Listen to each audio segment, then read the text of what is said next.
Una botella de vino nunca es solo una botella de vino. Es una historia, añejada, nombrada, vestida para impresionar. Pero historias así tienen consecuencias.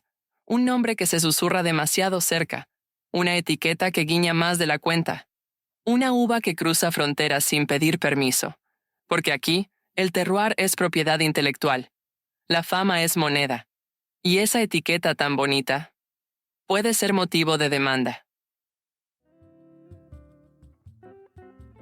Estás escuchando a Intangiblia, el podcast de Intangible Law, hablando claro sobre propiedad intelectual. Démosle la bienvenida a su host, Leticia Caminero.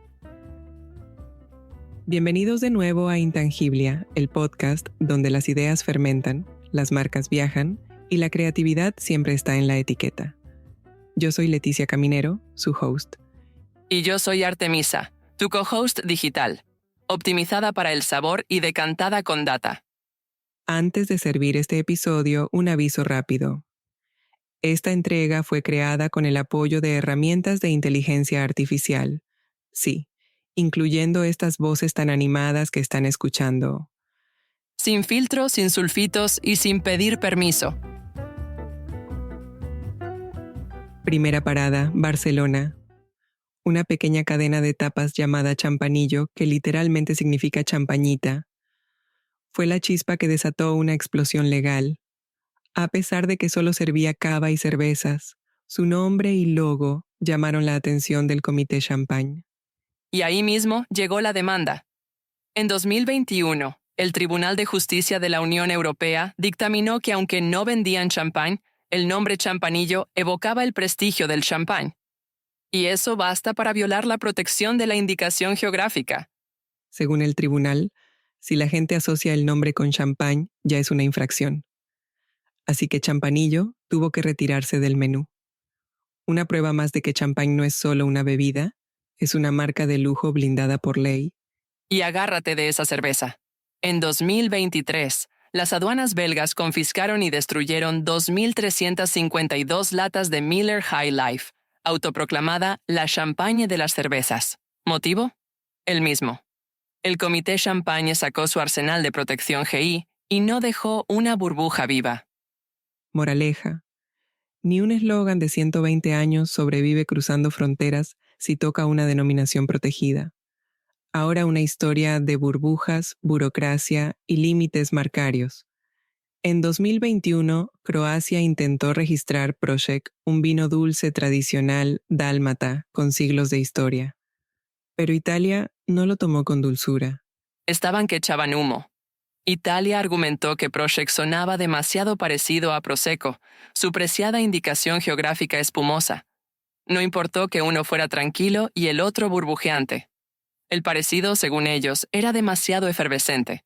Y la Comisión Europea estuvo de acuerdo. En una decisión polémica, bloqueó la solicitud croata. ¿La razón?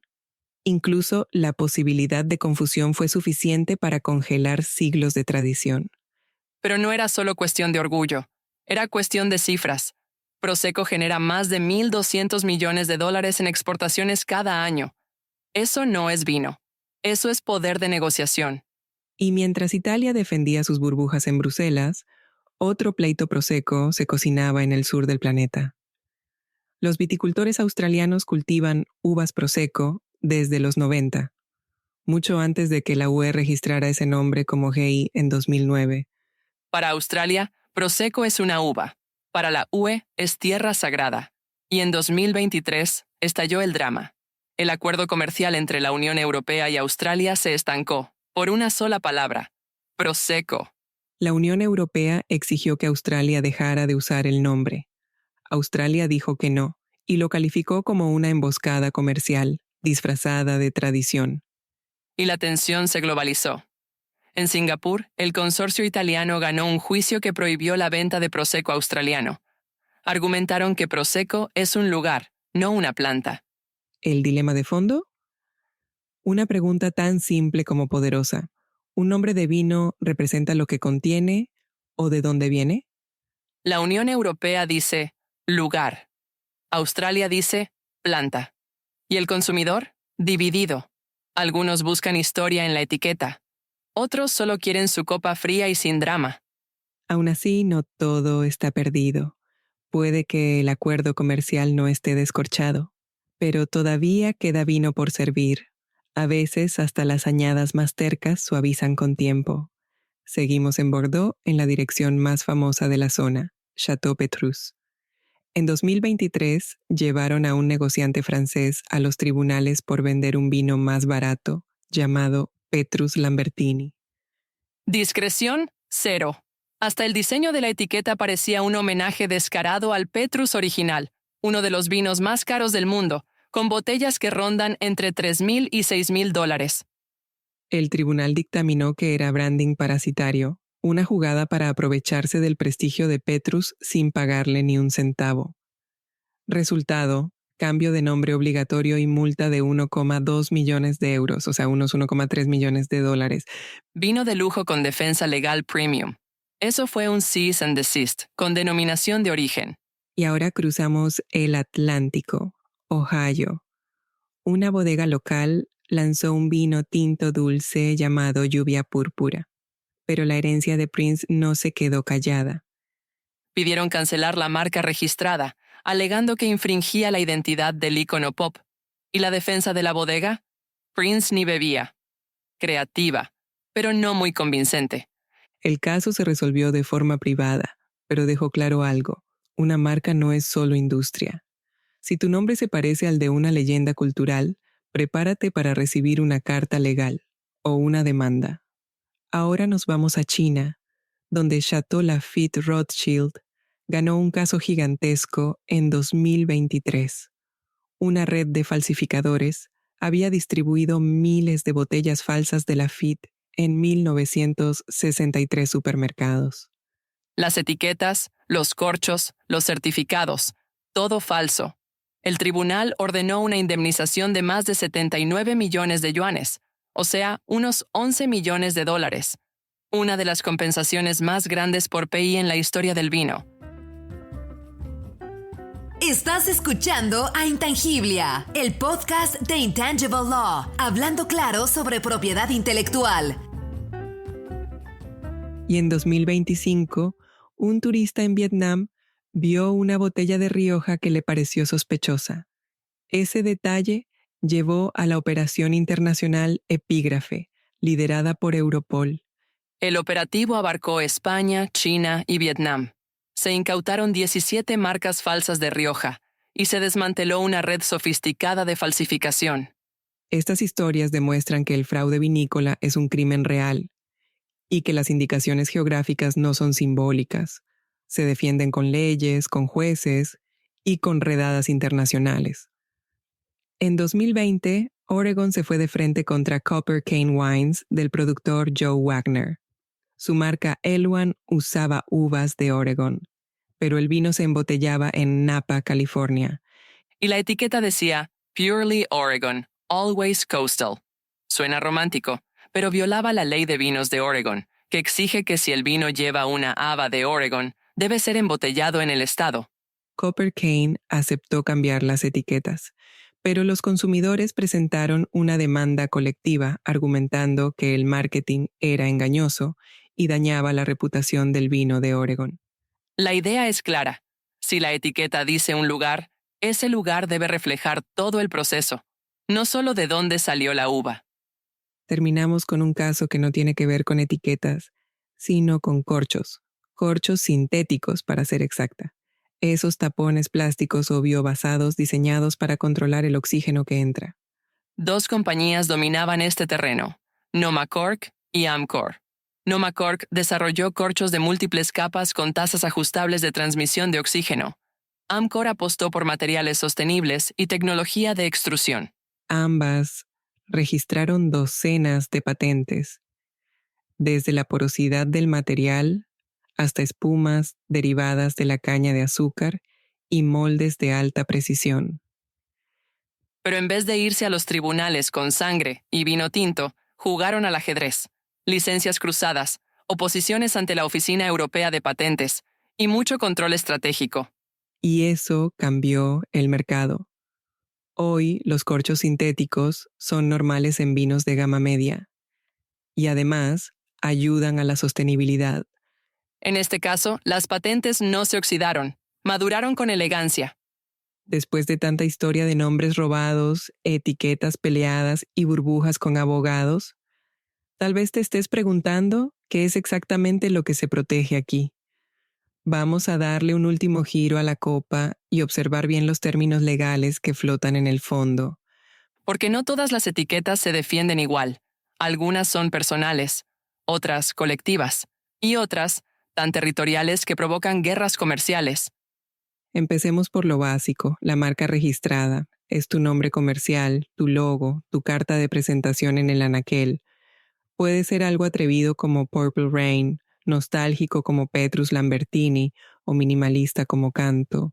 Una marca es como el vino se presenta al mundo y cómo se protege del plagio. Y también es la espada legal que se desenvaina cuando alguien se inspira demasiado en tu branding. Pero ojo, las marcas protegen la identidad, no necesariamente el origen. Ahí es donde entran las indicaciones geográficas, las famosas IG o GI. Protegen nombres que están ligados a un lugar específico y cuyo sabor, reputación o calidad dependen directamente de ese lugar. Ejemplos: Champagne, Rioja. No son solo regiones, son reputaciones.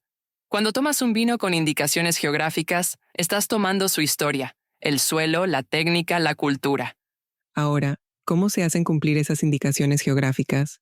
Depende del país. En la Unión Europea hay leyes específicas. En Estados Unidos, en cambio, se recurre a otras figuras del derecho marcario. Por eso, Champagne no se registra como IG en Estados Unidos, sino como marca de certificación, una variante legal que confirma que el producto cumple con ciertos estándares de origen y método tradicional. El Comité Champagne es dueño de esa marca de certificación allá. ¿El problema? Algunas bodegas estadounidenses que usaban champagne desde antes de 2006 fueron protegidas por cláusulas antiguas. Así que sí, verás un California Champagne en el súper, aunque no tenga nada que ver con Reims. Y luego está la marca colectiva, como una insignia de equipo. La usa un grupo de productores, bajo reglas comunes. Ejemplo perfecto, la de Rioja. El consejo regulador es dueño de la marca, y los productores certificados la usan como sello de calidad compartido. Y más arriba en esta pirámide de protección tenemos la denominación de origen. Es como una indicación geográfica, pero más estricta. Desde el cultivo hasta el embotellado debe hacerse en la región. Chianti Clásico es un gran ejemplo. Y sí, Champagne también califica como DO bajo el sistema europeo. Así que sí, ya sea una marca brillante o una región centenaria, todo eso puede ser propiedad intelectual, porque el vino no solo se bebe, también se protege.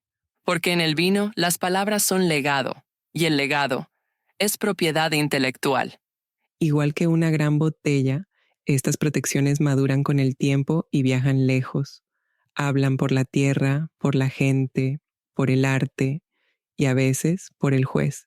Entonces, ¿qué nos deja esta copa legal de propiedad intelectual?